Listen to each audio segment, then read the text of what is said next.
একটা মাত্র কাঁচা আলু আর এক বাটি আটা দিয়ে যে এত সুন্দর টিফিন বানানো যায়, না দেখলে কিন্তু বিশ্বাস হয় না। যেটা স্বাদ হয়েছে দুর্দান্ত। দেখলেন তো কত সহজ আর অল্প সময় সামান্য একটা কাঁচা আলু আর এক বাটি আটা দিয়ে কিন্তু এত দারুণ স্বাদের এই সুন্দর টিফিনটা বানিয়ে হারালাম। আর এই বানানো যেমন সহজ তেমনই কিন্তু লোভনীয় দেখান ধরছে। এবার আমি খাইতে এই টিফিনটা আসলে খাইতে কেমন স্বাদ হয়েছে। একটা টিফিন নিয়ে নিছে হাতে, এবারে খাইয়ে দেখুন।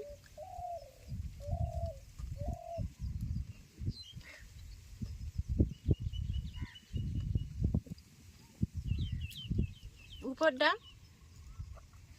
কত সুন্দর মুচমুচ আর ভিতরটা কত সুন্দর নরম, তার মধ্যে আলু যখন মুহে পড়তেছে তো খালি দারুণ লাগতেছে। আর সসের স্বাদ তো আরোই বেশি। তা আমি তো খালি নিরামিষ বানাইছি, যদি আপনারা আমিষ খাইতে পছন্দ করেন তাহলে অবশ্যই রসুন কুচি দিবেন, পেঁয়াজ কুচি দিবেন। আর এর ভিতরে আমি যে খালি সস দিছি